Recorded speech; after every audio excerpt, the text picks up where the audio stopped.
Good evening, everyone, and welcome to the February 27, 2013 NIC Board of Trustees meeting. I'd like to start out the meeting with having you rise and join me in the Pledge of Allegiance to the flag.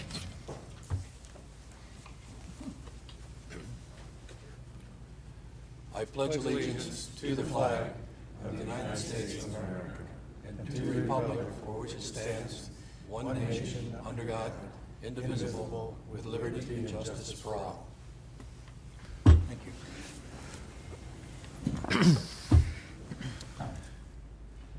I want to verify that we have a quorum here this evening. Trustee Wood is not here this evening, but we have 4 trustees in attendance. And we don't have anybody who signed up as a guest or for any public comments. So let me move on to the approval of the minutes. Has everybody had an opportunity to review the minutes? And do I have a motion with regard to the minutes? Mr. Chair, I move we approve the minutes of the January 30th board meeting, 2013. Do I have a second? Second. All in favor? Aye. Any opposed? Minutes are approved. We don't have anybody signed up for public comment. And there's a small adjustment, excuse me, in the quorum tonight. In our celebrating success portion, we had on the agenda that we were talking about oars, but we have a substitution. And Joe, did you want to introduce Heather? Sure, I'd be happy to. Alex Harris was scheduled to provide the oars presentation tonight, but with the flu and the colds that are going around, he's home ill. And so Heather has agreed to step in and talk about a very, very exciting program that will be taking place next week. Now, Heather Erickson is an employee of the college that works very closely with student leadership, and she's responsible for coordinating a program called Footsteps, which is in its 2nd year. And so, Heather, if you'd like to talk about what Footsteps is and what it means to, and I hope you invite the trustees to participate as well. Absolutely. Everyone is invited to participate. So the Footsteps event is a major diversity programming event that came out of a visit to the University of Montana. A student group and we went and got to preview their exhibit, which they call the Tunnel of Oppression. The thing that I think is absolutely spectacular about this event is that we invited the Diversity Events Committee on campus and Student Development invited the whole campus to submit proposals to of diversity initiatives that they think are important. And so we have 4 student groups and 1 community partner this year presenting 5 independent interactive exhibits. It's supposed to be very emotional. It can be very thought-provoking, and they're supposed to be very interactive, each of the 5 exhibits. So we have, hopefully I don't miss any here, but we have the Veterans Club presenting the effects of war, the Human Rights Education Institute presenting on hate in North Idaho, the Actors, Vagabonds, and Such Student Club, they're presenting on domestic violence. And let's see, so we have the Gay Straight Alliance presenting Second Class Citizen, and American Indian Student Alliance presenting on sweatshop labor. And so the participants is going to be here in this room March 5th, 6th, and 7th, and there's lots of times available. We run tours about every half an hour. We have lots of space available still. We've had lots of participants, about 240 reservations already reserved their time spots, but we still have lots left. And so students or groups will go through and see each of the 5 exhibits as a group, and then we escort them into the room next door to talk about what they experienced, to hear each other's experience, to talk about what kind of things that they saw and what kind of things that they can do about the issues that were presented. And so we actually try to not only raise awareness of these programs, the social injustice and oppression, but we also try to invoke some action from the groups that participate with them. So it's kind of hard to explain. There's you each have a flyer in front of you, and that has our website, and there's lots of example videos and some more detailed information about it on the website, and that's also how you make reservations. So do you guys have questions? Can I answer any questions? Any questions of Heather? Judy? You have to have a reservation for those of us that can't figure out our schedules very well. You don't have to have a reservation. We recommend it because many of the time slots are taken up by classes, which those would be full. But we can fit you in. Usually, if 1 or 2 people come, we can fit you in at any given time.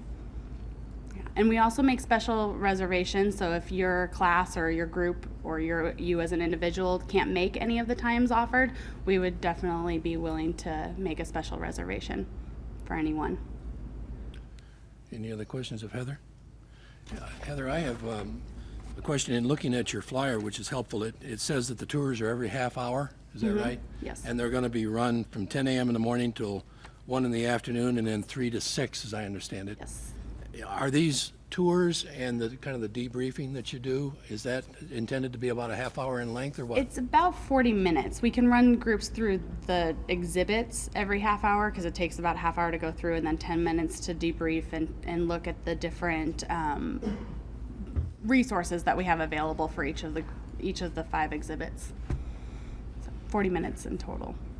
And when you go into the room to have people sort of express their sentiments about the experience that they had, is it something that there's going to be some kind of a record of, so that you can get the intent, you get some sense about how effective the process was? As we debrief the exhibit, we ask participants to actually write first before they speak, and so they write their initial reaction, their thoughts, what touched them the most, and then we put it up on a wall, and then we record that from year to year. We're also hoping to have some film crews to kind of get some raw footage of just people's reactions and just be able to document the experience as a whole. Any other questions? Heather, thank you very much. Thank you. Thank you for having me.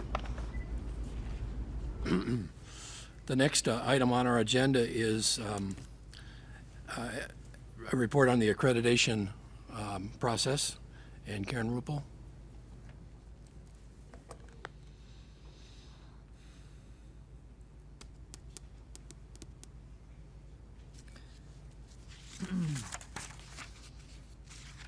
Good evening. Good evening, Chairman Howard and trustees. President Dunlap, thank you for having me here. We've already spoke a little bit about this, and I had provided you all a draft report, but as you know, in approximately a month, we will have an evaluation by the Northwest Commission on Colleges and Universities. And President Dunlap has asked me to speak a little bit about that process and about some of the other changes that are happening with accreditation. Tonight you were given the final report.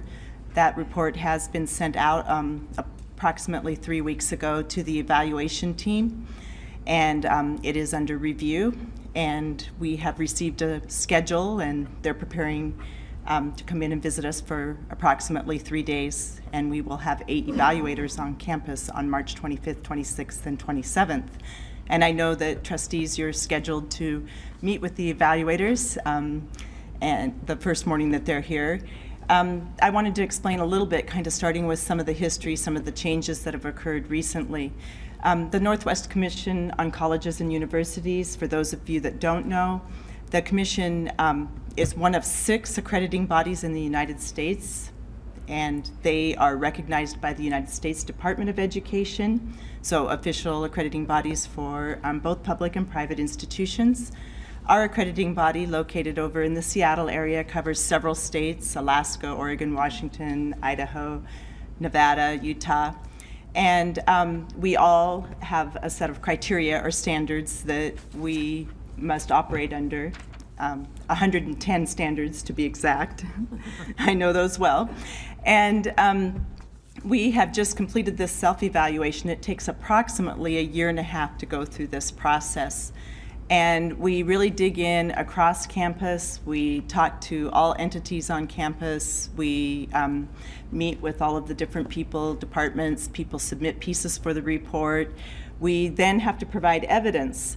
And the evidence that we provide comes in various forms. We have measures that we work with, and we also have a variety of different reports from different departments that we produce, and then we put together the appendices that go with this rather large self-study report.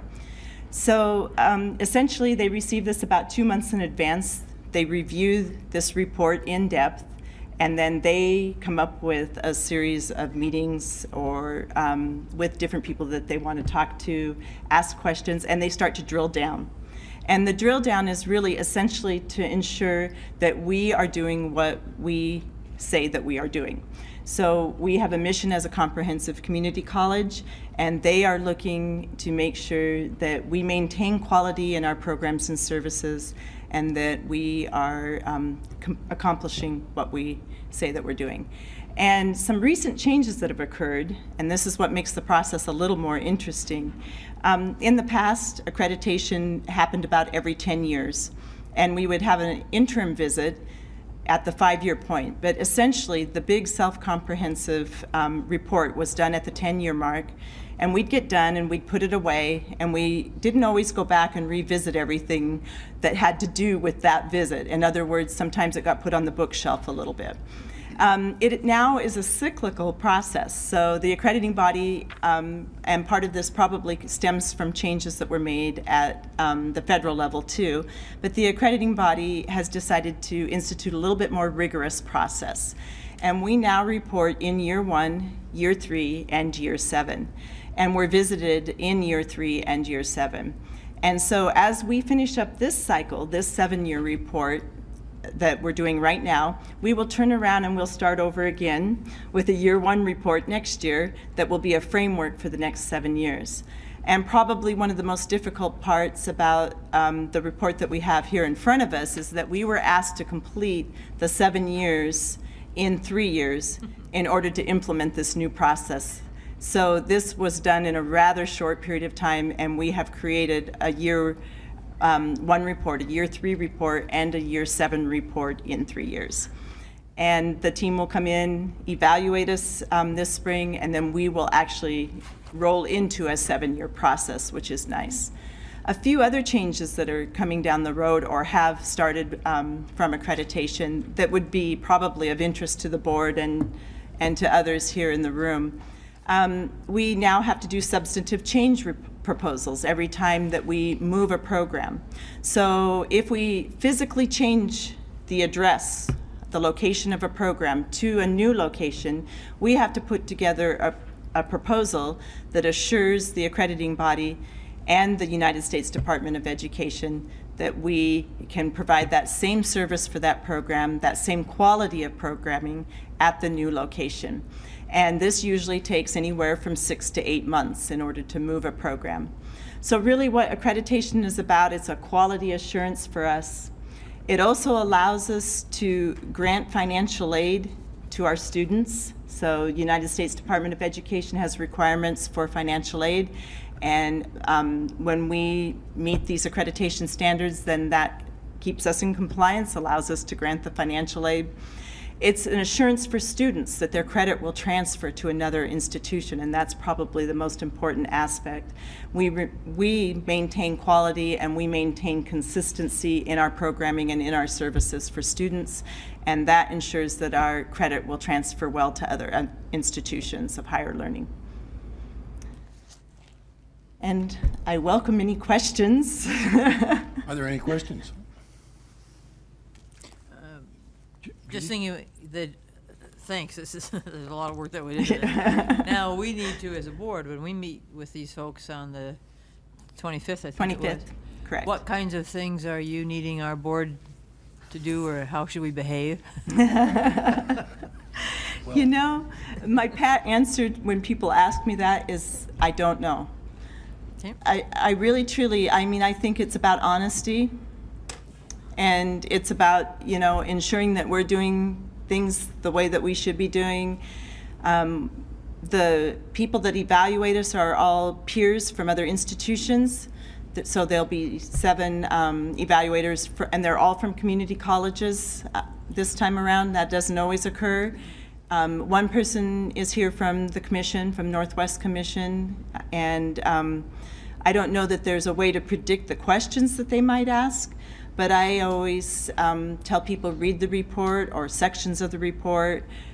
The pieces that are pertinent to you in particular, they may ask about policies, Obviously, budgeting, planning processes would be very important. And I guess that's the best that I can answer. Joe, you might have better answers.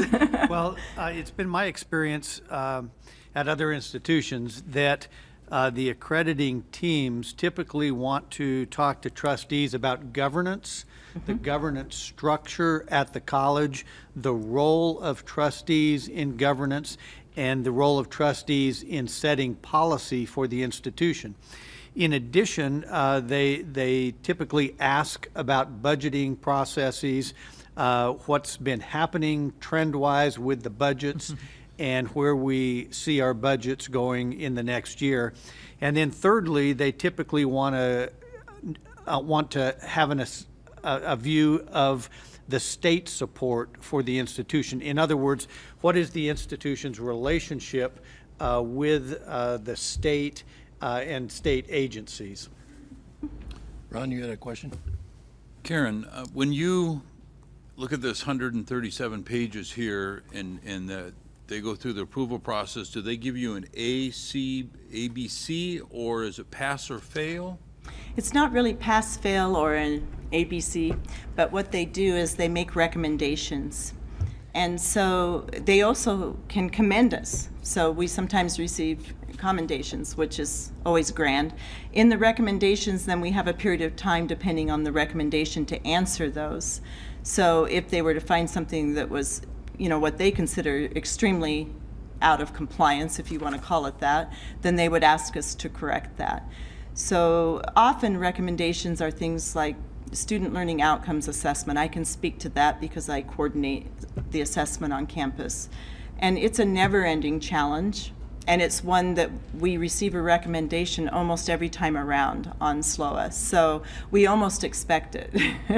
And essentially, if you were way out of line, if you had huge problems, and most often those are associated with financial problems, then they could, put you on probation, visit you more often, those types of things. So that would be your failing grade, I guess, if you want to call it that. So the accreditation goes through and they make, give you a high rating by this end. How does a potential student access that outcome of this to be able to say this educational institution is above where I was going before that didn't let my credits transfer and whatever? Yeah, most of the time I don't think it would be necessarily a comparison with other institutions, but we do publish the report, and the student has access, or any community member has access. We publish that, we put it on the web pages, and we publish the results also, so they could definitely see that.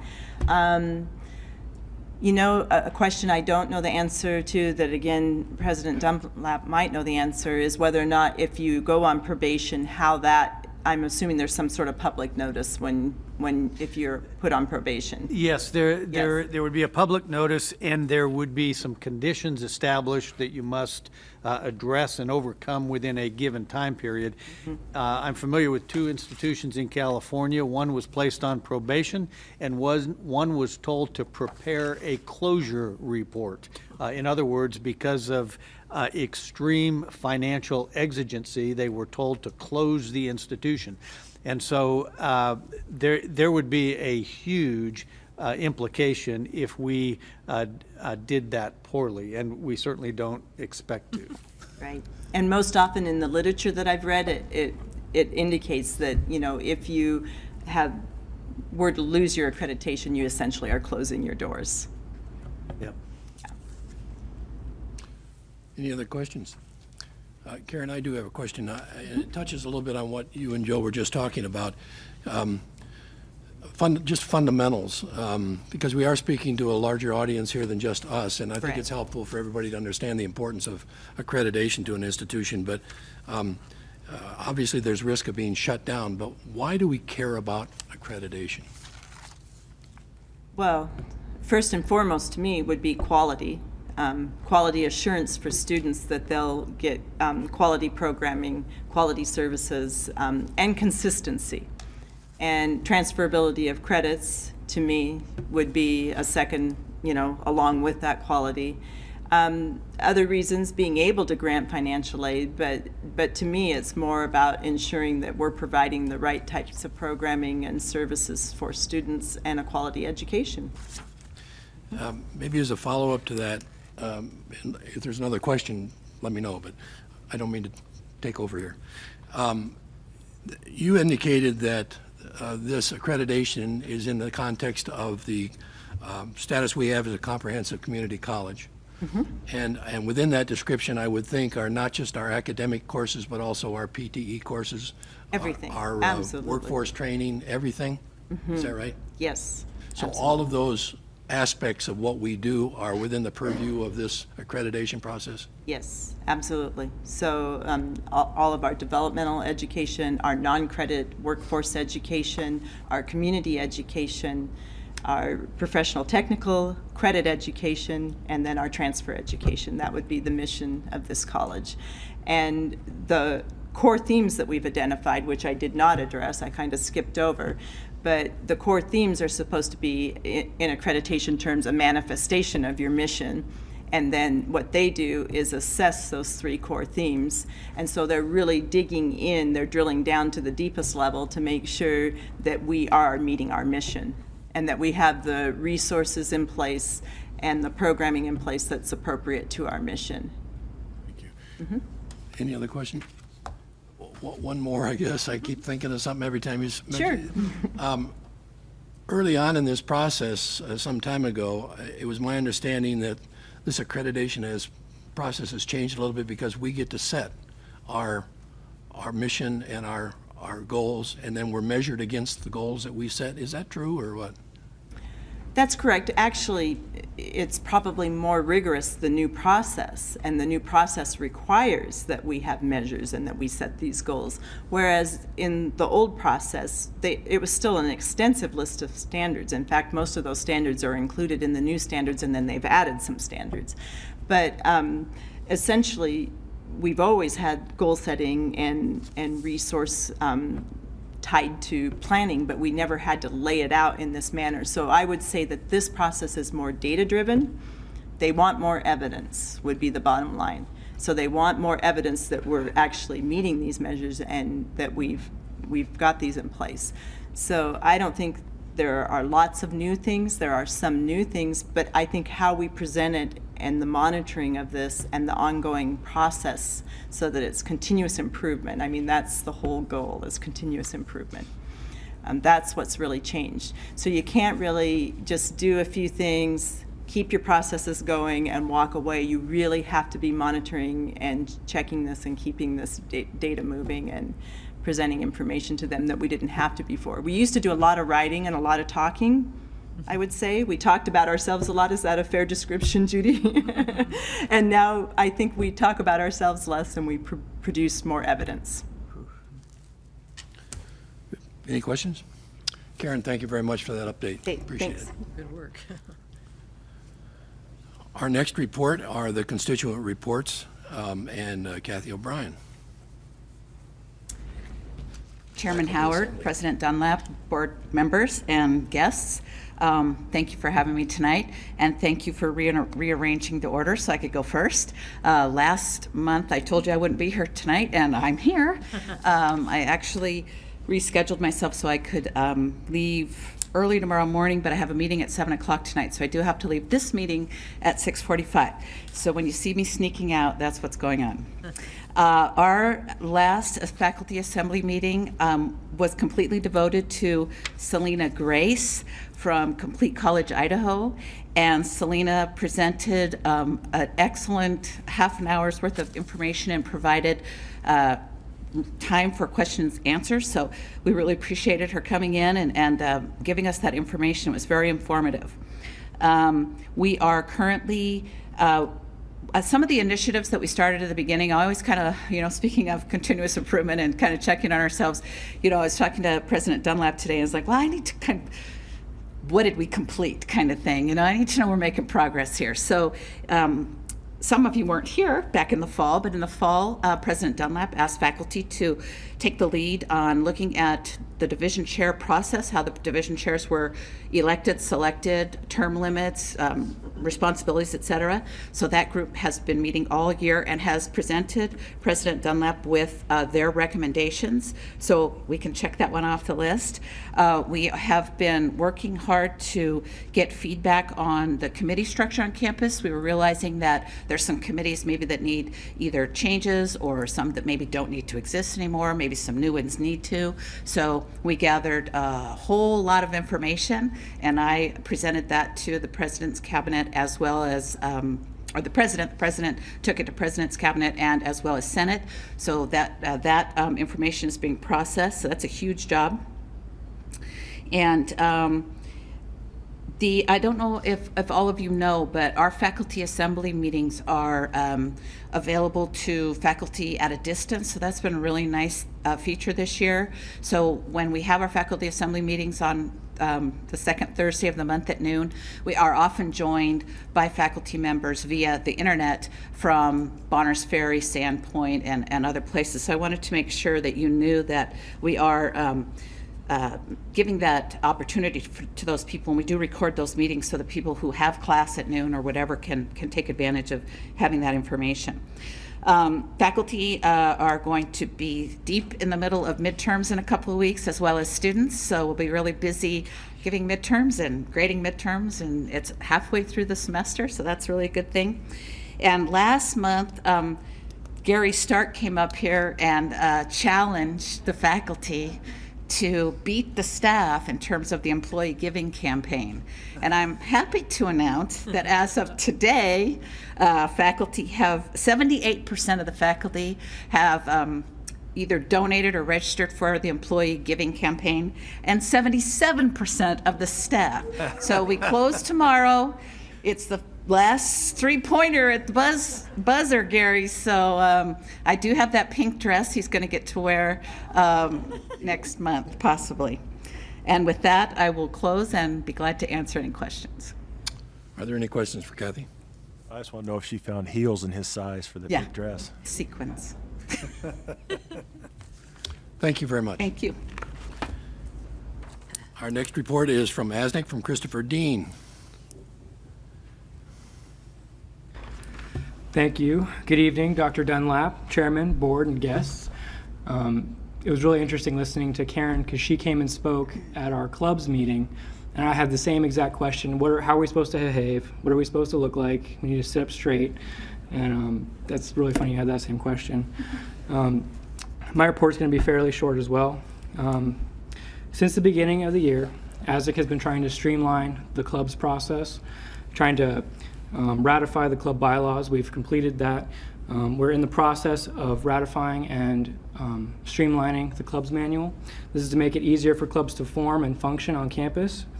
And the response has been very active clubs this year. We have over 300 students participating actively in clubs. We currently have 22 clubs, and we just added 4 new ones just last month. Through the budget process that everybody's been going through, we've been looking for ways of increasing funds for clubs and trying to give them a specific leadership line item. Clubs are the backbone of the student-driven events and leadership, and we want to give them every opportunity to flourish. This afternoon, downstairs in the sub, we gave away almost 100 tickets for students to the Friday's Regional 18 tournament. We hope to get a lot of students on Friday and Saturday. I think that's going to be a really good event. In March 19th, the University of Idaho is going to be putting on a sustainability conference, and we're going to have several senators giving presentations on how NIC has become more sustainable over the years with our recycle program and such.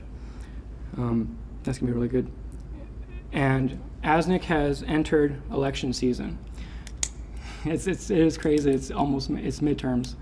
I'm feeling it, but and ASNIC understands the importance of having good representation from both those that are running and the students that are voting. And we're working very hard to make sure that we get a lot of candidates and a lot of people and a lot of students participating in the election. I was planning on talking about footsteps, but that was kind of taken away from me a little bit. I'm sure she can talk a lot better about it than we can. And with that note, as many of you know, Heather Erickson is our ASNIC advisor, and she's really behind the scenes with with everything that we do, and she works really hard, and we really appreciate her a lot. And I'd just like to say thank you. We will be presenting our rec center report to you at our March meeting. We're working on that and making that as good as it can be. And right at this moment, I just wanted to make sure that you can ask me any questions right now, or give me any feedback on what you would like to see in that report, just so that we can be as spot on with what you'd like to see as possible. So with that, that concludes my report. Questions for Christopher? Yes. Can you tell me just briefly a little bit about the program you have on Friday and Saturday that you were talking about, the tickets? The Regional 18, tournament. Yeah, what is that? It's just the Regional 18 basketball tournament. Okay. Mm-hmm. So it's in concert of supporting the men and the women's teams for this weekend then? Mm-hmm. Yeah, I didn't hear what you'd said initially, so I wasn't registering. Okay. Well, the tournament starts, we got Thursday, Friday, and Saturday, and you're focusing on Friday and Saturday with what you're doing there. Yeah. So semifinals and finals. Yes. Okay. Any other questions of Christopher? Let me, the last item that you talked about, which was your activity center investigation, I guess. In terms of what we'd like to see in it, I suspect we probably collectively need to think about that to give you an answer. But let me ask you, there have been historical, there have been other attempts at trying to express the students' desire with regard to activity centers. And have you looked at any of those to see what the content was? Oh, yes. Okay. Yeah, definitely. Are you basically going to follow that kind of a format, or are you looking at something different? Or we're going to look at that 2005 report that you're talking about. We've gone through that several times. We're going to follow the basic guideline, but we just want to reinforce the idea that that's still on the table and that students still want that and are still looking for that, because that's been unanimous in our board this year. Yes, Judy? To follow up on then, you say you're going to take a look at it. When do we hear from you as to what that athletic rec center might look like? What your wishes are? March 27th. I'm sorry, I missed that. March 27th, the next board meeting. board meeting. So will you have something to us before that to look at? Yes. Oh, good. I'll hand it over. Any other questions? Christopher, thank you very much. Thank you. Our next report is Staff Assembly, Gary Stark.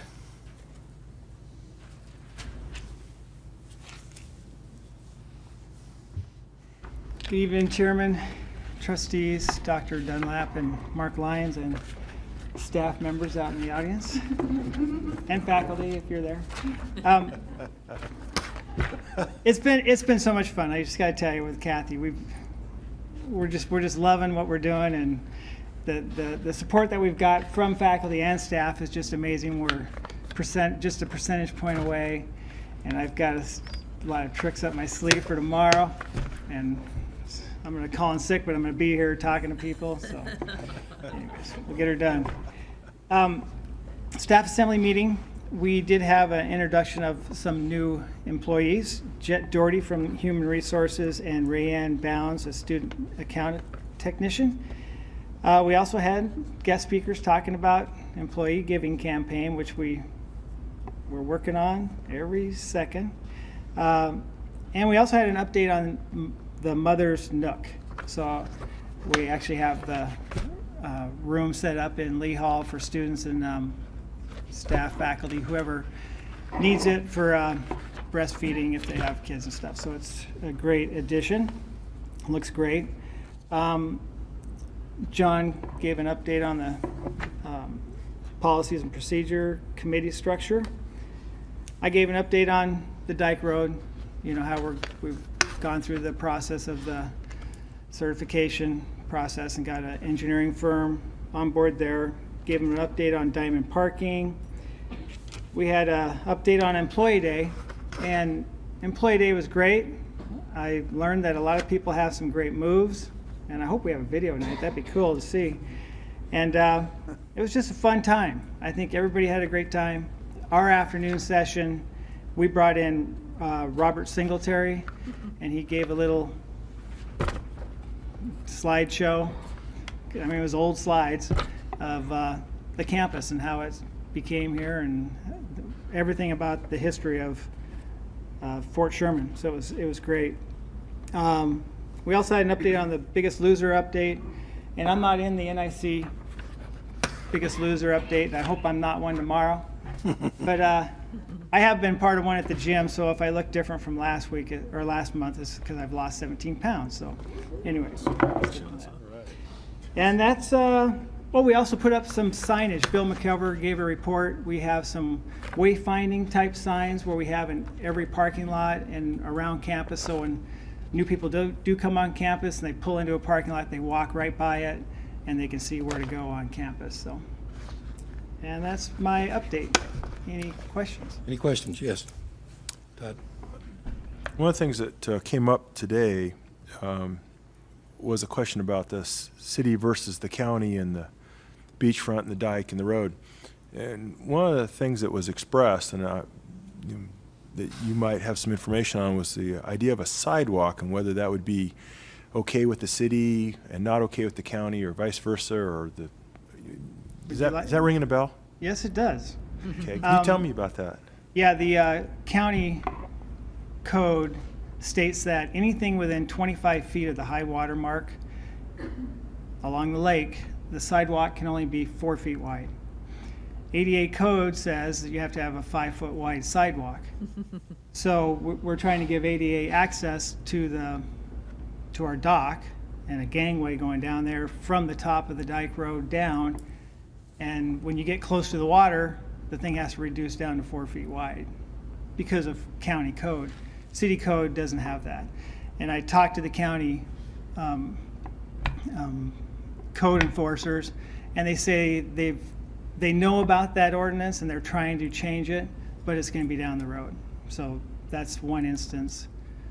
There's many instances, but it's like every time we try to do something, it seems like the city code suits us better. Setbacks from the road is different. The high water mark's different between the city code and the county code. So. Okay, well, that's of interest to us, wondering how that works for you guys. What's more advantageous, working with the city or the county, and yeah, and I tell you, specific examples. Excuse me, with us working, especially with the levy certification, they are the sponsor. The city is the sponsor of that. So every code that we follow to try to meet the levy requirements, we're working with the city folks on that day to day. So everything that we're putting in there for ramps, we also have to go through the county, and they can conflict sometimes. So if I'm hearing you correct, Gary, it'd be easier to be working with just one jurisdiction versus two. In my mind, yes, sir. Sorry, I'm leading the witness here, but I'm looking for your opinion, sir. Yes. Any other questions of Gary? Gary, 17 pounds, was that so you could fit in the dress? Oh, God. I hope not. I hope not. Thank you very much. Yeah.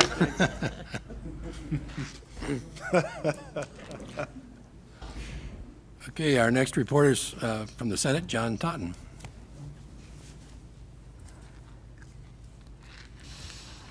Good evening, Chairman Howard and trustees, President Dunlap, and all of you lovely people. The College Senate has been hard at work with our committee restructure project, and I talked to you a little bit about that last month, and just an update with what's happening there. We've collected extensive feedback from staff, faculty, students, administration, everyone, and I have to give a big thanks, and I just missed her, to Kathy O'Brien. Did the lion's share of the consolidation of that feedback and put it into a very organized report that we just received last Friday. And so our upcoming meetings are sifting through that feedback and trying to figure out exactly what we're going to do, what changes need to happen, and how we're going to go about that. I'll be honest, we've opened a significantly large can of worms here. Mm-hmm. This is a huge project because we're doing it in a very comprehensive way and in a thoughtful way, I think. And President Dunlap has been driving that in an excellent way. So we're in the middle of it, and I'm excited to be a part of it, and look forward to reporting more as we start to make some clear decisions and figure out how we can improve our committee structure on campus. And in addition to that, we are also eagerly awaiting your feedback in regards to the reduction in force policy, and that's still on our minds, and I'm sure it's on yours as well with several other things. And so we're looking forward to hearing from you as soon as you're ready to give us that. And that's what's happening at the Senate. Any questions of John? Well, you skating out without any questions at all. Nice thorough report, John. Thank you. Our next report is from President Dunlap.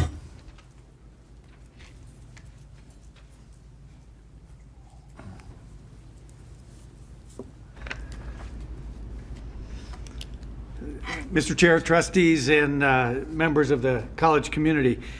First of all, I would like to offer a very hearty and well-deserved congratulations to Al Williams, the coach of the wrestling team, Pat Whitcomb, and the wrestling team members itself. This past week, they were back at the national championships in Des Moines, Iowa, and through a very, very difficult set of matches, they ended up tying Labette College, which is out of Nebraska, for the national championship. So, Al, congratulations to you and the team. This happens to represent the 14th national championship for the wrestling team. Now, it's been a 10-year drought since they won it last in 2003, but nonetheless, every national championship is a new celebration and just as exciting as the last ones, and so a great job with that. I'd also like to thank the Coeur d'Alene tribe tonight. A few weeks ago, they provided contributions to many educational institutions in the region.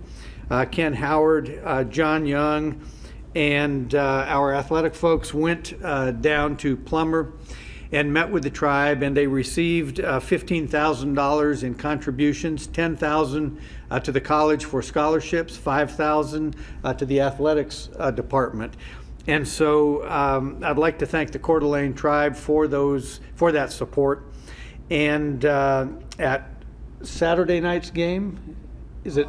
Friday. At Friday night's or Friday afternoon's game, at the 2 o'clock game, we are going to have a ceremonial presentation of the check and to be able to thank the tribe again in public. And so we would like to thank them and reinforce the wonderful relationship we have with the Coeur d'Alene tribe. A number of months ago, and last year to be more exact, the college developed a sabbatical policy for staff. And previous to this, the college did not have a sabbatical policy for staff, but they had one for faculty. And so tonight we have, I'm here to announce the first recipient of that sabbatical staff, and that is Gary Stark. And he may not even know that yet, but congratulations, Gary. And what Gary has requested for his sabbatical is some release time from April through June to attend a facilities management course that will benefit him in terms of professional development, and it'll benefit the college in terms of bringing that expertise back to the college and looking at new and more creative ways to manage our facilities in more cost-effective ways. So, Gary, congratulations on that. And we will continue to move forward with that staff sabbatical opportunity in the years to come. I had mentioned previously about the Spokane College of English Language, and we have finalized an agreement with that organization. And I've asked Graydon Stanley to articulate what that actually means to us with that relationship and the potential for international students here at the college. So Graydon? Thank you, President Dunlap, Mr. Chairman, members of the board, too. This fall semester, as we open up, I talked to President Dunlap about the ability to attract, recruit, retain, and graduate international students here. President Dunlap was our ace in the hole in that he had been associated with at Spokane Community College, a program that was Canada College, or later to be named Spokane College of English Language. He knew some of the folks involved with that. The relationship they had with Spokane Community College had changed, and so they were open for looking for a partnership, and we were interested in looking for highly qualified international students. So we made a trip over. When I say we, it was myself and Lloyd Duman from the English department, along with Lynn Covey from Student Services, made a trip and visited with their program director and some of their faculty, and we're so impressed with the programs that they offered. Of greatest concern for us would be the English skills that those international students would come with to our campus. And Lloyd would certainly be the expert in assessing what kind of skills they came with. He had access to some of the scores that their students had completed after testing, after completing their English language program, and they were very high, and he was very impressed that they'd be able to come to our campus, not require English as a second language training, and be able to move into the English 101, 102 level immediately here on our campus. So they certainly passed that test and do some excellent things with their students. We invited them over then to our campus as well, and their program director, Shannon, and two of their faculty visited our campus and met with Dr. Burns and myself and other faculty and staff here, and they were equally impressed with our campus and our programs. The end result of that is just this past week we signed a memorandum of agreement. It was reviewed by legal counsel.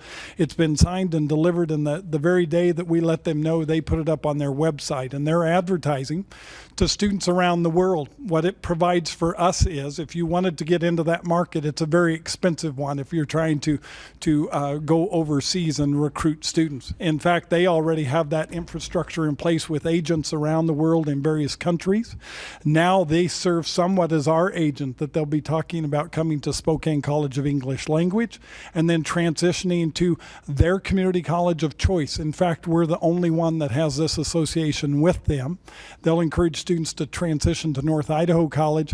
They were very impressed with our relationships with Lewis Clark State College and with the University of Idaho, and thought their international students may want to come here, stay in this community, and complete their bachelor's degrees through their programs. So we're very pleased to be partners with them. We're anxious to receive some of their students. We suspect that this fall semester we may have up to as many as 10. They have the ability to issue the paperwork that's required by the Department of State for international students to come here. That saves us the time and the labor. So it's going to be a great productive partnership, and we're anxious to further our relationship with them. Any questions for Graydon? Judy? Tell us about the economics of how this works. That's one of the very best parts of this program. Two things. One, that it doesn't require on our end a lot of resources. Instead of having to set up an English language training program, we're not required to do that because of the skill set they come with. And the extra time and resources that are required to deal with the paperwork, the visas, that's already managed through Spokane College as well. From our end, we don't anticipate additional expense. The fact that then the students that are coming to their college, which is a private college, it's fairly expensive for them to be able to do that, are generally sponsored either by their families or by the government of that country. So you really minimize the risk that you could have an international student come to your campus and not have the financial resources to be able to stay. So we just think it's a win-win. Yes, Ron? Two questions. And in that vein, we're anticipating they'd be paying full tuition. They're not going to be applying for grants or scholarships or anything. They're just coming in paying regular tuition, generally speaking. Yeah, absolutely. We apply as we do. We have all those different levels, and we would apply the international student or foreign student tuition and fees to them. So they would be subject to that. They're not eligible, of course, for federal financial aid because that requires U.S. citizenship. They would be eligible to compete for scholarships that didn't have a requirement about citizenship. If they were really talented in chemistry or music or an area of study that was just based on that performance, they'd still be eligible for academic scholarship. And then I guess the other question is, you were saying we could be up to 10 this fall. Is there a goal or a number that we feel is attainable over time? You know, we haven't set a specific goal in mind. We think as our population changes here, that's one of the ways we can sustain our student population here on campus. I don't ever imagine that we would be, above 100 or 150, but they're growing rapidly now that they have the ability to issue some of the paperwork there, that they're growing rapidly. They'd like to see us as that partner. So I think we'll have fairly steady growth over the next 2 or 3 years, but it will always be within a means that we can serve those students well on this campus and in this community. One more question, if I may, sir. Are these folks going to be strictly on the academic side, or will some of them venture over to the PTE side? And along that lines, in the academic side, do we have any idea what sort of majors that they may be pursuing down the road? So what sort of undergraduate preparation we're going to have to provide to them? You bet. That was one of the exciting things about their program. Particularly students that they recruit out of Middle Eastern countries have a strong interest in some professional technical careers. So I know Spokane College of English Language was really excited that that would be an option for some of their students that isn't available at the universities. As far as transfer programs, some particular areas of interest are certainly the health sciences. They were also very excited. There's a large group of Korean students wanting to come to the United States to study in an aerospace aeronautics program, and so with the development of ours, that's really a nice tie-in. Any other questions? Well, great, and thank you for the segue into the aerospace piece. The next thing I want to talk about is an aerospace lease. We have Cassie Silvas, who is our Director of Aerospace Programs, and she has gotten on board very quickly. And one of the first challenges was to find a location where we would be able to do our training. And so she has located a facility near the Hayden Airport, and we are in the process of establishing a lease for that property. The property sits on 5 acres. It's fully paved, and there are 2 buildings there with about 15,000 square feet. Now, in addition to doing the aerospace, the beauty of this is that we can move out of our Ramsey Technical Building, which we are currently paying $84,000 a year on the lease, move into this facility, which is $58,000 per year, and move the ORPV program to this new facility. So there's a savings of about $25,000 per year to the college. The first portion of that lease, though, for the first 16 months, will be able to be paid out of our aerospace grant. So we will actually realize more savings than the $25,000 in the first year, because the first 16 months will be covered by that aerospace grant. So we're pretty excited about that option. Cassie has been working with Mr. Lyons to make sure that the parameters are in place for that lease. The facility is currently zoned as light industrial, and Gary Stark and Cassie have a meeting set up to talk to the city council about rezoning or giving us a permit so that for educational purposes in that facility. And we're very excited about that. It was mentioned earlier about the regional basketball tournament that will be on campus beginning Thursday through Saturday. And our 2 teams have a bye on Thursday, and so the first games that they will play are on Friday. The women's game is at 12 and the men's game is at 2. And then on Saturday, the championship games, which we hope to be a part of, the men's game is at 7:30. The women's game is at 5. And so if you have some spare time and are looking for a good time to cheer our teams, that would be a good place to be. Both of our women's and men's teams are nationally ranked. The women's are ranked 4th in the nation. The men's team is ranked 12th in the nation. And so it should be a pretty exciting time when we play College of Southern Idaho. As you're aware, campus security has become an increasingly important issue. And in fact, earlier this year, we had some significant issues related to security that required us to bring law enforcement on campus. And so we've been in the process of restructuring our campus security. And some of the things that we have just put in place are that beginning the 1st of March, campus security will fall under student services, where it more likely belongs. And on most institutions throughout the country, student services is responsible for campus and student security. So Alex Harris, in our student services area, will be the accountable and responsible individual that campus security will report to.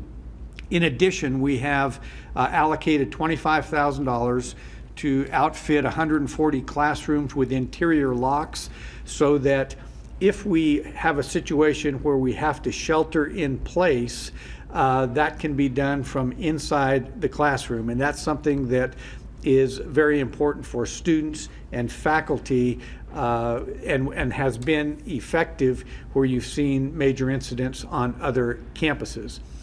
In addition, we're looking at acquiring some software that will allow us to track student misconduct, to evaluate patterns of behavior that will be utilized by a behavioral intervention team to try and be proactive to potential hazardous situations rather than reactive. And then we are looking at alternative methods for emergency notification. We currently have one method that we utilize, but there are other methods such as automatic screens on the computers, automated telephone systems, and other mechanisms. And so we're looking at what types of notification systems would better benefit this campus as well. And so those have been some major undertakings, but I think they're very important for the security of our students and our employees.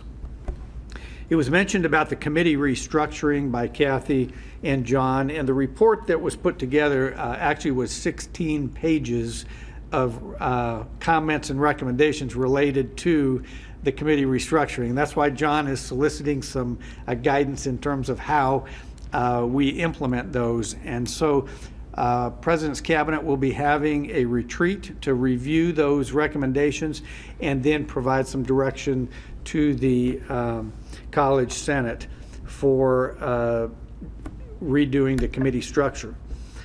The next major effort, once that project is complete, will be to review all the policies and procedures that exist on this campus. And I have Jim Perez, who most of you know, in the process of reviewing all those procedures and policies. And he's about 3/4 of the way through, and he's been working on that for 6 months.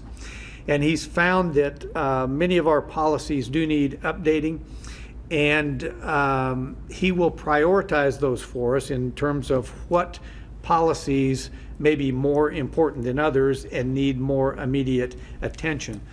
And it may not be until the fall that we are fully able to undertake this project, but once we get through accreditation and the budgeting process and the restructuring of our committees, among other projects, then this will become a high priority for the campus.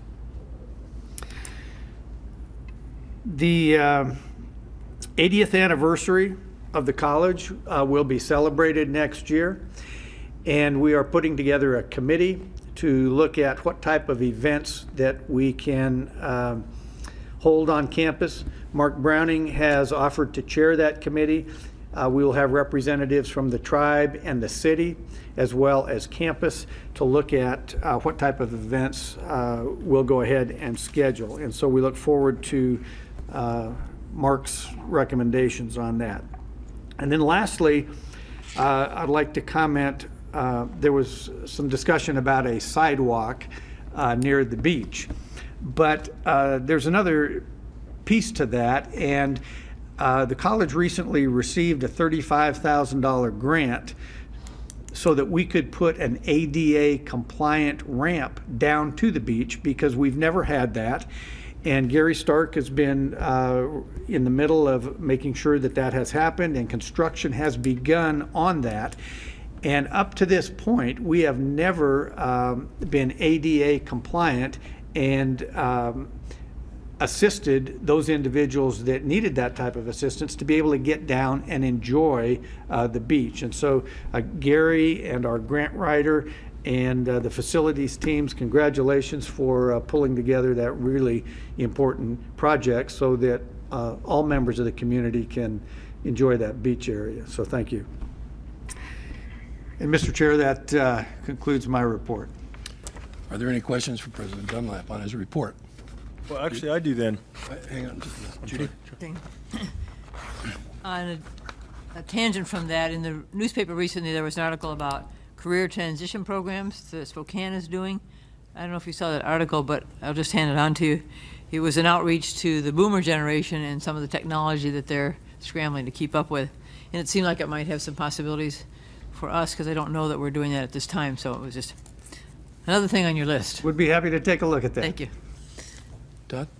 Actually, just a clarification. Now, if I understood Gary correctly, and please tell me if I'm wrong, 5 feet is what you need for the ADA compliant, but yet you said the county has squeezed you down to 4 feet, but yet we're constructing this. So are we at 4 feet or at 5 feet, or are we ADA compliant? We're constructing a ramp, not the sidewalk, but a ramp down to the beach. Okay, so that's after the sidewalk, so we still want to get the sidewalk right to get to the ramp.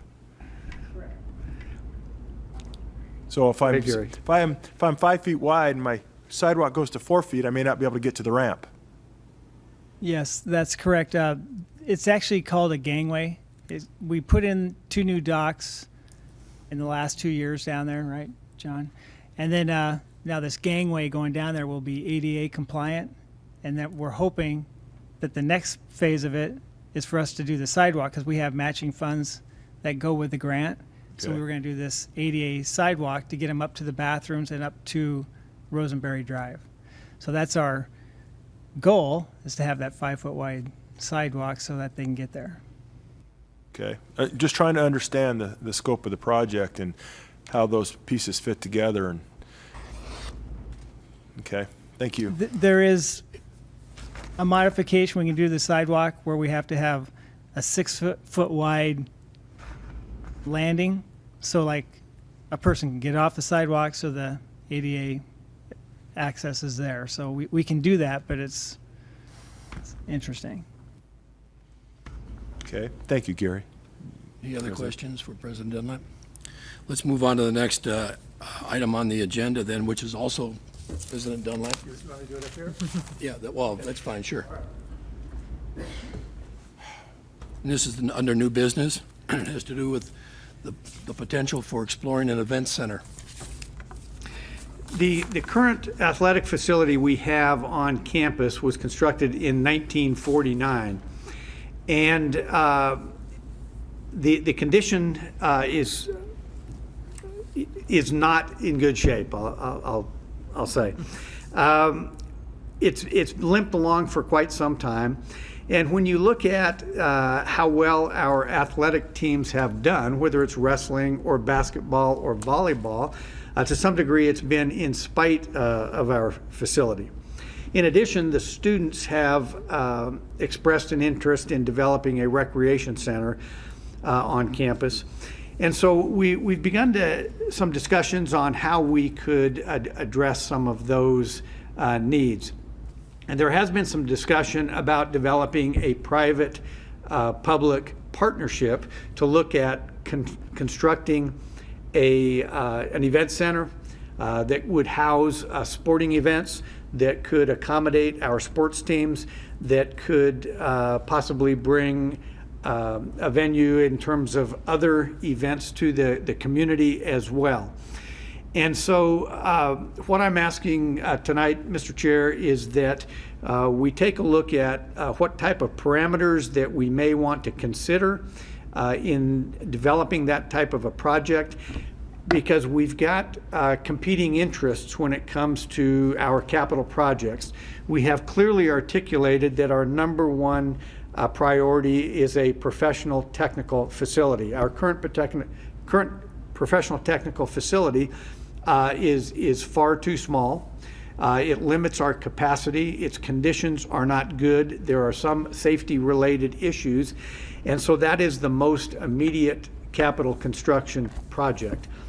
And so when we look at other projects, for example, a multi-use or a multi-purpose building that us, LCSC and University of Idaho went to the Permanent Building Fund for and was turned down, there still exists a requirement for some additional classroom space as well. And so as the discussions have taken place about the potential for developing a sports arena, I think we need to bear in mind that it is a priority, but we also have competing priorities for those limited capital funds that we are able to put in place. And so I would ask the board to consider doing a study about the feasibility related to a sports complex, to assess the public interest, and to look at potential financing methods for putting that in place. Are there any questions or comments with regard to President Dunlap's request? Mr. Chair, so what you're suggesting is identifying an issue we, the college, have, which is a need for a new facility, with the reality of we have no money. That's correct. That's really a helpful president. Thank you very much. In the educational master plan that will be presented at the March board meeting, we articulate those priorities and discuss in it an array of funding opportunities that the college may have. But at this point in time, we don't have the cash flow to support multiple capital construction projects. Then follow up again, I think we heard earlier about the students looking for a rec center. Right. And I don't know if they're mutually exclusive, but rather potentially have some integration that could be done if you had a chance to study it. Yeah, absolutely. I mean, there's a couple options. One is that if we had a new event center, it would free up time and space in the existing gymnasium that could be used to accommodate a rec center with some renovation or an addition. There may be some time and space available also within a new event center to promote and support student recreation opportunities as well. So, Mr. Chair, happy to share the questions here, but then one of the things for you to begin that exploration, and particularly to integrate it with the March 27th material that we'll have, would be for us to launch you on that kind of exploration tonight, having heard you say that's a need. Yep. And if we're board ready to have you take on one more thing on your list, then I think this is a topic we've talked about before as a board and as a community. This is not new. The need has been a long time. Part of our thinking about it was preparing then some parameters for you to have for guidance, but not to limit you. There's no reason why with the parameters we can't tell you, come back from you with a, oh yes, but don't forget, and do this sort of thing. So is this the best time then as a board to work through identify some of the parameters that have been written up to give to you? And do we do that probably in the form of a motion to set something before us and then we can discuss how that sounds? Is that the best way to do it, Mr. Chair? That's probably a good way to do it, but Ron had a comment he wanted to make there, so let him do that. Just a quick comment, Mr. Dunlap, is that we know that the facilities are quite aged and broke in, and probably make it very difficult to be able to accommodate some of the opportunities that maybe be here as far as hosting and whatever. And my understanding from some of the preliminary discussion, there might be some options where that the financial burden wouldn't fall on this institution, which presents a great opportunity that maybe needs to come. So as we've had some discussions regarding this where we've got our funding priorities in place, but there's some opportunities there where that we're not the lead on this funding opportunity, and that we're talking about doing some exploration. I say that it doesn't cost anything to explore, and I think that we need to look at this. So. Thank you. Judy, did you want to make a Yep, motion? then what then? I'd like to do is move that we adopt a resolution that we'll then work our way through to give you some parameters to begin that search. So I guess we'll make the motion on the resolution, then work through the resolution, so we all have a chance to talk about it. Yeah, maybe Have fun. that would be a good way to do it, so we have something to focus our discussion on. And maybe by way of explanation, because we have had an opportunity to look at this for some period of time, and we've had an opportunity to sort of give some thought to the conditions under which we might want to pursue such a study, that we've put something in writing to help us sort of guide everybody along the way. And that's the resolution you're talking about, is that it? All right, so why don't you go ahead and make your motion, and if we got a second, we'll discuss it. So I move that we accept the resolution that's before the board for exploration of the Athletic Event Center project. Do I hear a second? I'll second that. We have a second. All in favor of, well, let's discuss it then, yes. Yeah. Let's have some discussion on the motion. Thank you. Certainly my part of the discussion would be one of, it sounds like a remarkable opportunity since we've had some expressed interest. And I want to be sure that we identify the fact that it sounds like a great opportunity. The reality of how we do it is what we'll do as we go through the resolution. But I think in response to community folks who said they'd like to look at this, the college is very grateful. I always feel awkward saying, sure, we'd like to have the community develop something and don't take any of our money and we'll be glad to have it. The reality is if in fact this were to be able to be developed, the operation of the facility would still come back to us. But the front-end money is where we have the pinch point. So let's go back to discussion and I can read the resolution. Let me do this so that the folks that are listening who haven't had a chance to look at this resolution have some context in which to listen to our conversation here. The resolution, I won't read it in its total length because it's about 5 pages long, but what I'm going to try and do is summarize it fairly accurately. The first page contains a number of whereases that basically said there's a strong need, and basically repeating what President Dunlap has already said, to provide an adequate event facility, athletic facility, and that currently there are no adequate facilities in North Idaho, and it's in our interest to pursue a study if that possibility exists. And then the resolution is that North Idaho shall actively pursue and support efforts to construct an athletic activity facility, and such pursuit shall be undertaken given due regard and attention to the limitations, conditions, and concerns set forth herein as parameters for such pursuit. To further this purpose, the NIC administration shall form a study committee to consider the opportunities set forth herein and report their findings to the NIC Board of Trustees. The parameters are to be used to evaluate the feasibility and wisdom of NIC's short and long-term participation in the construction, ownership, maintenance, and operation of any proposed facility. Again, there's more verbiage in the proposal, but then there are, it says accordingly, the participation of NIC in the study, purchase, development, or construction and operation of the facility proposed to be built within the LCDC River District, and there's that indication because that's where some potential funding is, shall duly consider and resolve to the extent possible any adverse effects upon NIC's present and future obligation to its ongoing educational mission as presently established and upon the taxpayers of Kootenai County by maintaining due regard to the following parameters. And there are, I think, 5 parameters here. One is the participation must include consideration of the impact of the operating costs on taxpayer obligations. Another one, and I'm reading the bold headings on these now. The second one is the cost of initial construction and land acquisition cannot rely upon NIC to any significant extent.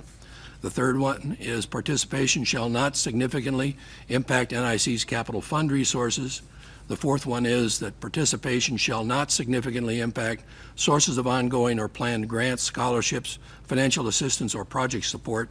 And the fifth one is NIC is to have, if they're to have sole responsibility for the maintenance and operation after initial construction, it must be the primary voice in the construction and planning of the facility. And then the last one is participation must include consideration of and funding assistance for the anticipated costs of ongoing staffing, maintenance, and operation for such a facility for approximately 5 years after construction. Now there's some explanation under each of these main headings, but that's the gist of the resolution that we're discussing. So, did you want to address any more questions? I would certainly want to comment that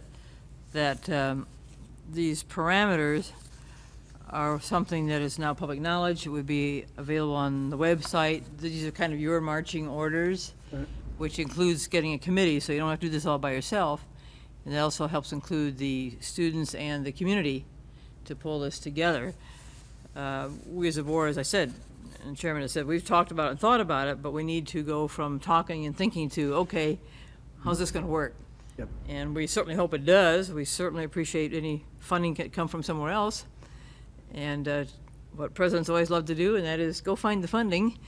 I don't know that there's a timeline here, fellow board members, for fitting it back into that March 27th timeline. It seems to me it may take more time than that. Are we okay with a longer period of time?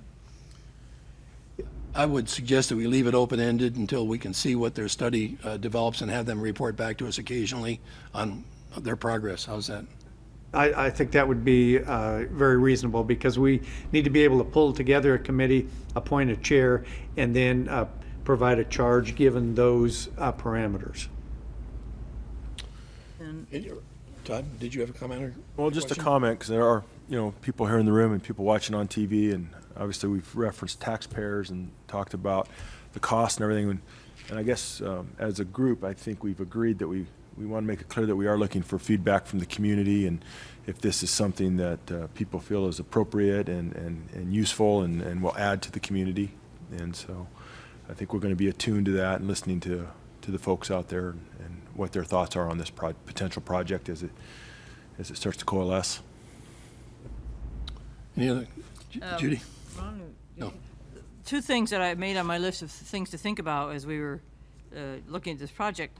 One is, I know there's a Field of Dreams program effort for baseball fields.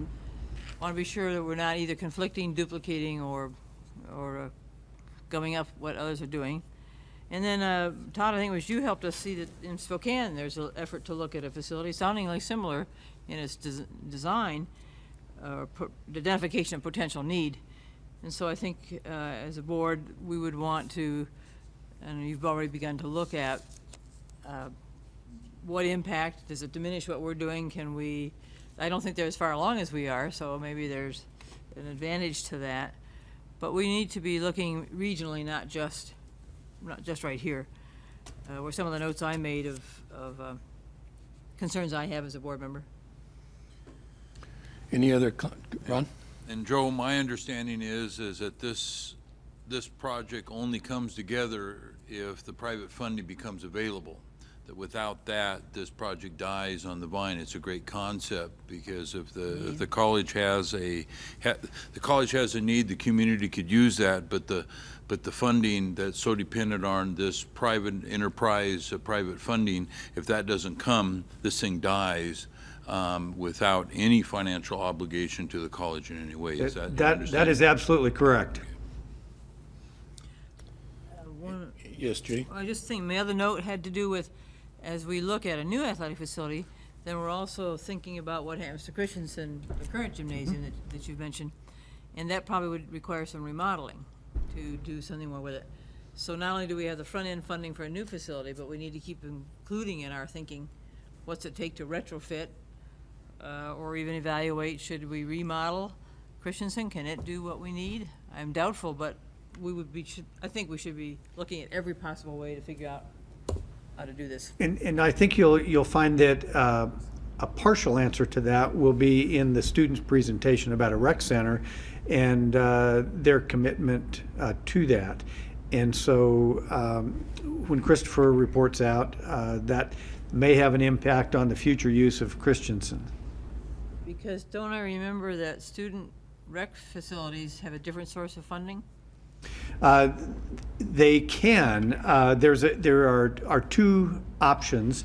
One is the establishment of a gymnasium area, and that's authorized by the Idaho Code. But the students also have the ability to tax themselves, in other words, to vote in a fee to support a student facility that benefits them. And so I think that's something that Christopher will be addressing. Any further comments or questions? Okay, can we call the question? Are we ready to vote? All in favor of the motion to adopt the resolution that's before us? All in favor? Aye. Aye. Aye. All opposed? Carries. Thank you. Thank you, Mr. Chair. Thank you very much. The next report that we have is on legislative session update from Vice President Mark Browning.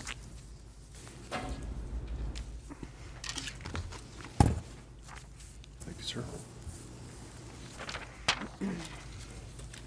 Thanks. Thank you, sir.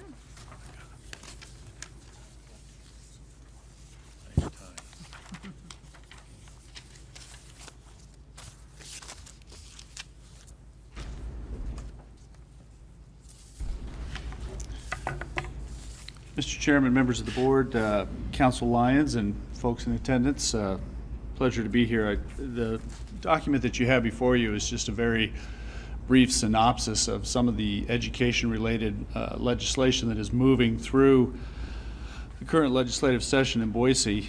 These are not listed in any particular priority or order. They are of interest to us in the college for a number of reasons. The first one, Senate 1078, is a bill that was introduced by the chairman of the Senate State Affairs Committee, Senator McKenzie, out of the Nampa-Caldwell area, that would prohibit the discrimination of any student club or organization on campus based on a religious affiliation or orientation. There is some debate about this bill that's currently going on as to whether or not that may open it up to some unintended consequences. We are watching this one very closely. It was introduced in Senate State Affairs about 2 weeks ago and has not moved, which gives you an indication that there's a lot of discussion going on behind the scenes with that. Senate 1124 was introduced by Senator Winder, which would expand the current law to give all higher ed institutions the authority to start and operate charter schools. Currently, community colleges have that ability if they are approved for the charter either through a local school district or the state charter commission. Four-year institutions currently are not included in that statute. It is my understanding this would expand that to the four-year institutions throughout the state. That has been introduced. It was just referred to the Senate Jude and Rules Committee as of today. That was action there. One that I think will have a direct impact on this campus is Senate 1027. That is a bill that's been brought from the State Board of Education and their folks there that revises the state-funded scholarship programs fairly extensively. Currently, the state has a number of scholarship programs that they fund, but admittedly from the state perspective, they are underfunded and over-needed in terms of we have far more need for scholarship in this state than what we have funding available for. By comparison, the state of Washington offers somewhere in the $800 per student state-funded scholarship range. We're around $37 in the state of Idaho. Now, I know that's not exactly an apple to orange comparison, but it just gives you an idea of a little bit where we're at. In the late 90s, a senator out of the Rexburg area, Senator Robert R. Lee, led the effort to establish what has been known as the Promise Scholarship. And it was a Promise A, which is an academic-based scholarship for both traditional academic transfer programs and a Promise A for professional technical programs. Those were funded at $3,000 per year up to 4 years for a total of $12,000. Those are highly competitive academic awards where the last 3 years, the cutoff for the funding that's been available for those scholarships has been a student with a 32 ACT score. 36 is a perfect score. Average score in Idaho is 21.4. So we're talking about the very, very brightest students. What we found is in work on the scholarships over the summertime is many of the students who are scoring in that range, they have 4.5 and above GPAs. They're scoring extremely high on the ACT and on the SAT, is that they have offers through presidential scholarships, national merit scholarships, and they really didn't need the Promise A. The Promise B scholarship is one that really is most directly related to our students here at NIC and all the community colleges in Idaho. The Promise B is given to a student who graduates from an Idaho high school with a 3.0 grade point average or above. It has ranged as high as $600 a year. Currently, the last 4 years, it's been ranging around $400 a year. $400 makes a difference to a student coming to NIC. It makes a difference to a student in a lot of our minds throughout any institution, but especially at a community college where we are far more affordable than some of our four-year sister institutions around the state.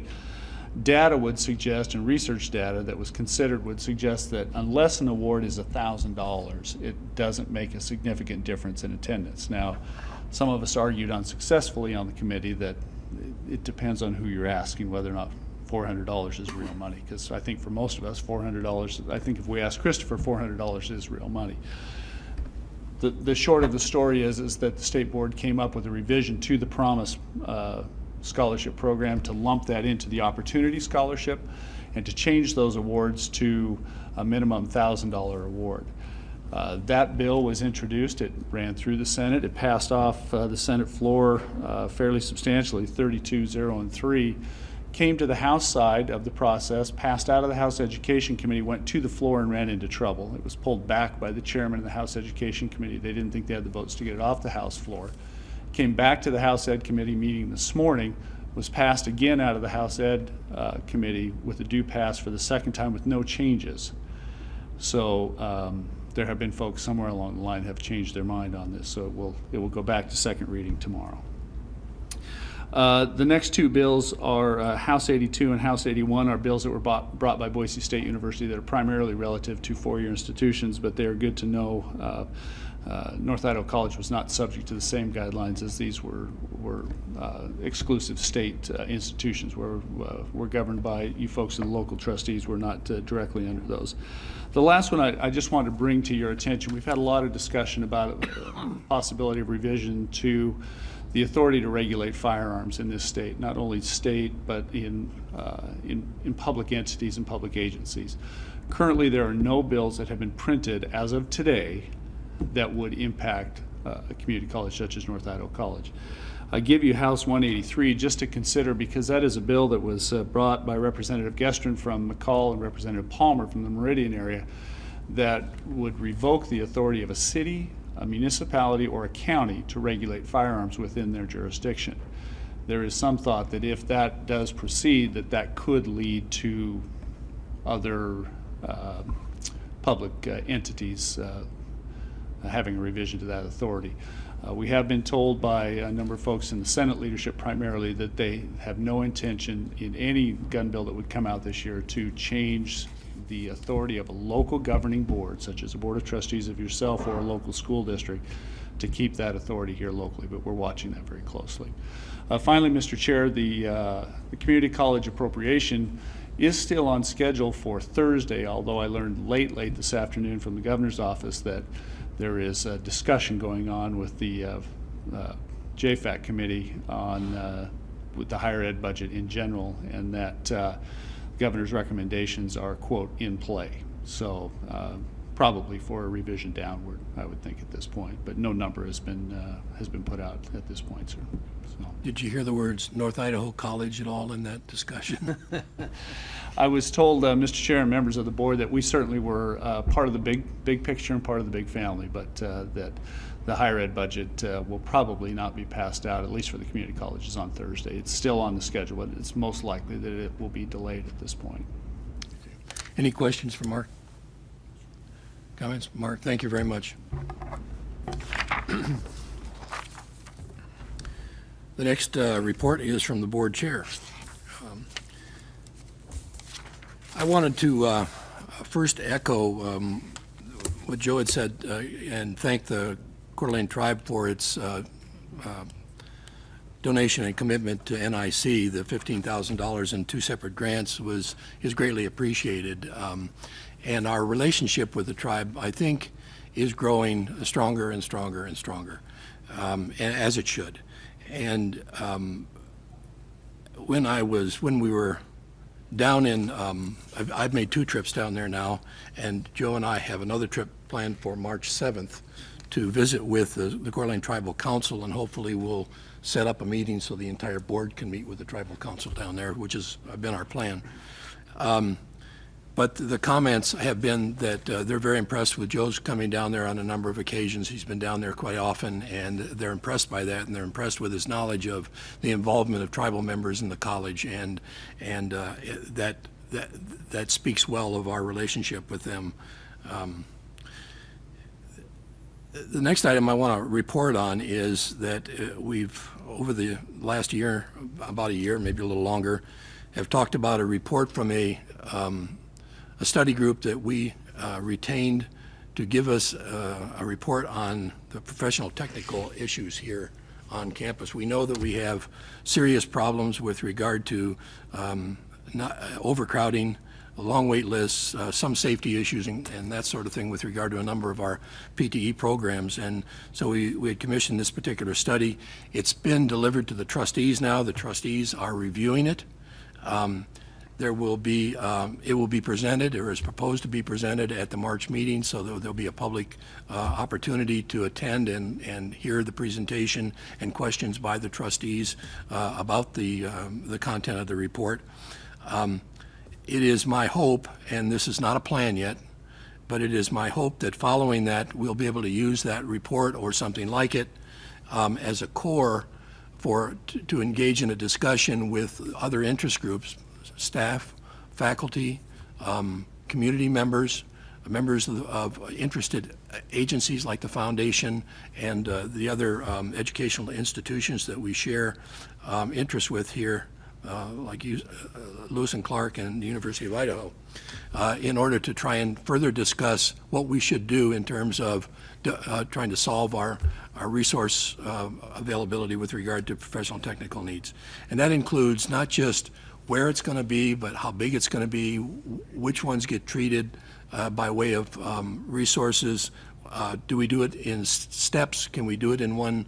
There are a lot of issues and a lot of pieces to this puzzle, and there's probably going to take a lot of discussion. So I want to alert everybody to the fact that that's coming down the pike, and hopefully we'll have copies of this report after we've accepted it available for people to review. We might be able to put it online. But the trustees want to have an opportunity to go over it and make sure that it's what we want, because we may ask for additions or additional work to be done on it. And so until that's accepted, this is simply kind of a warning that's coming at you. I also like to report on a productive meeting that we had with the president, Tony Fernandez, and Rocky Owens of Lewis and Clark State College the other night, just generally speaking about trying to find cooperative avenues for the institutions to share issues, discuss the potential for more closely integrating programs, for needs for classroom resources in Coeur d'Alene by Lewis and Clark, exploring coordinated admission methods. There were a number of topics that we discussed. It was a very productive, informal, but productive discussion. that helps us, I think, cement the relationships that we have with Lewis and Clark and their activities here in North Idaho, in the Coeur d'Alene area. They may be one of those interested parties that might have some input with regard to the professional technical project, and maybe even the educational plan, which was also is scheduled to be presented to the board in the March meeting. We had a budget workshop yesterday where the administration gave the trustees a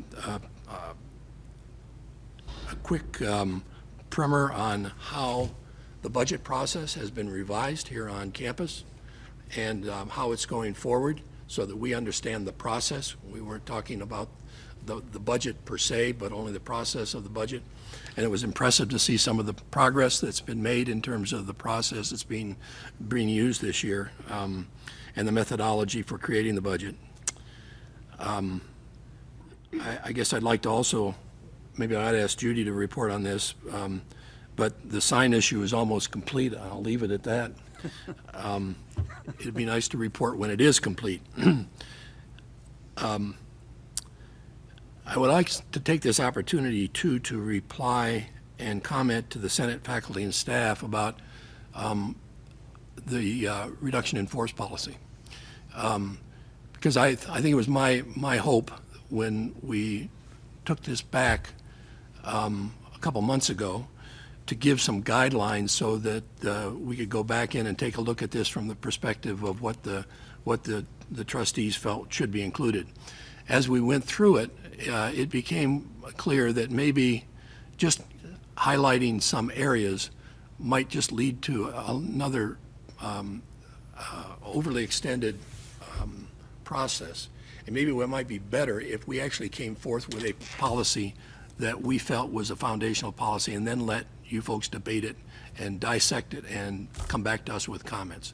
So it's taken a little longer than what we originally anticipated, but hopefully we will provide you with something that's a little bit more substantive so that the discussions can be more directed to specifics. And I'm hopeful that will be a productive process. But I wanted to tell you that it hasn't dropped into the proverbial black hole that everybody fears it would drop into, and that we do have, I do plan to have that to you shortly.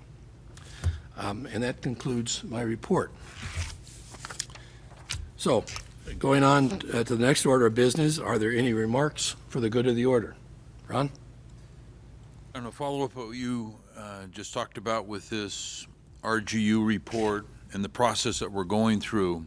I think that we find that the report is full of a lot of information, global, regional information, but I think that if there's anything from the first preliminary look, is we felt that we didn't get enough feedback from the variety and the number of the businesses that we'd really like to have included in this. We made a conscious decision that professional technical education is going to be one of our highest priorities. We have lots of classes that have 5 times the number of kids that can go into the classroom. There's 5 times that are being applied that go on waiting lists, and we're losing those outside the area, or they're leaving the area because that they want that specific skill.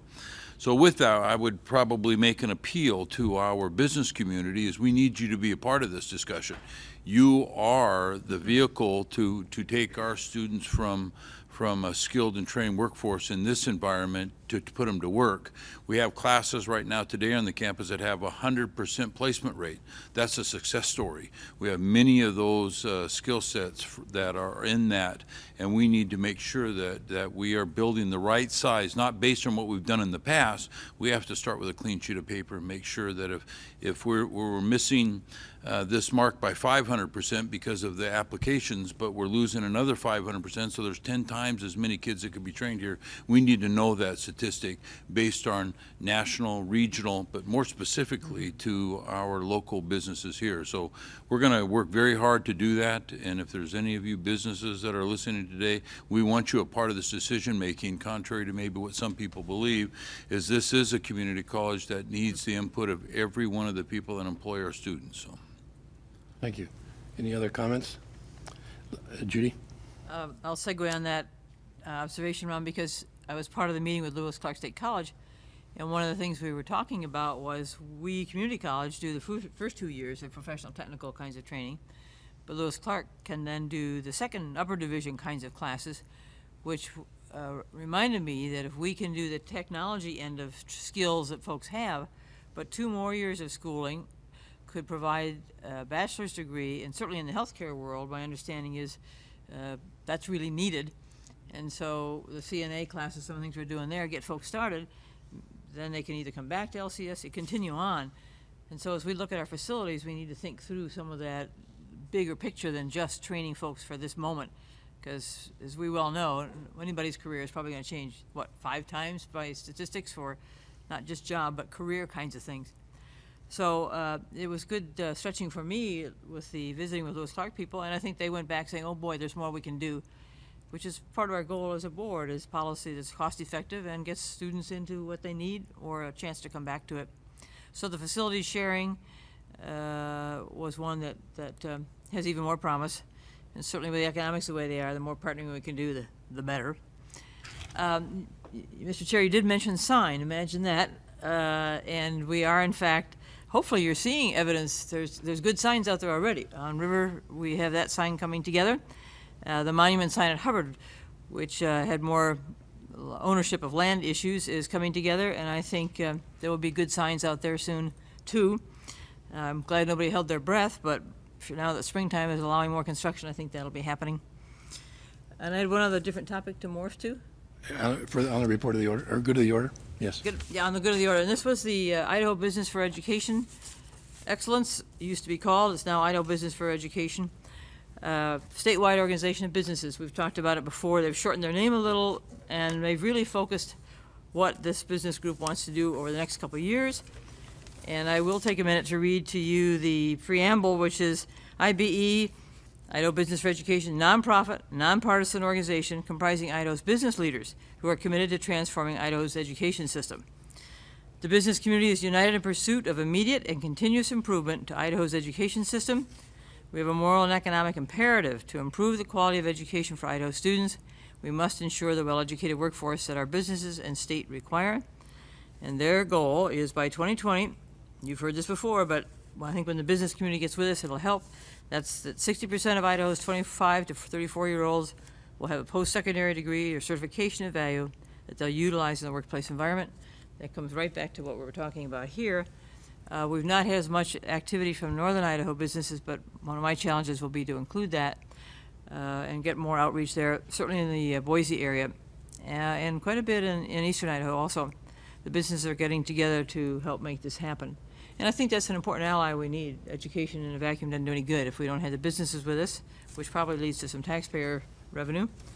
This will be, I think, a chance for Idaho and the size state we are to do some transformational projects, and that is being launched by this group. They're working in the legislature right now and are hiring a full-time staff person to help make it happen. They'll be up here and we'll be some more visiting when that time comes.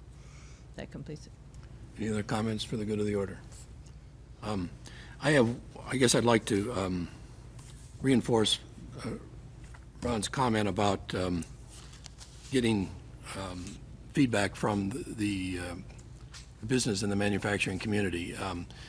In the initial go-around, I think we're concerned that there was not enough of an input, and there will be another opportunity. There will be probably several opportunities, but there will be at least one opportunity in the near future for them to respond. And I would just like to reinforce his request that those members of the business community that may be listening to this program at some point in time, that when they get the request to respond to any questionnaires or survey about NIC's need for professional technical, that they take the opportunity to fill that out and get it back in, because we really value that input and we're looking for it. Thank you.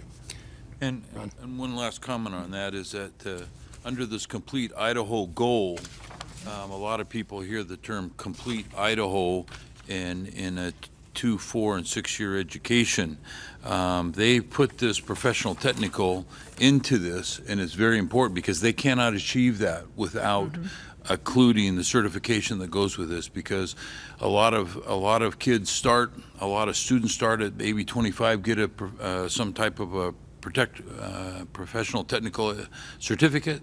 They go to work, and then they realize that they apply this education and they move on, get back on the academic highway. But it could be 2, 3, 4, 5 years after that. So if we get a chance to get these kids, these students, a chance to get their certification, get them a job, then they start going back to night school and start to participate at a higher level, and that's the only chance that they have of complete Idaho's goal of 60%. And there isn't a single educator I've talked to that believes they can't do that without the vehicle of professional technical education. So. Is that it for the comments for the good of the order? And if so, we're adjourned.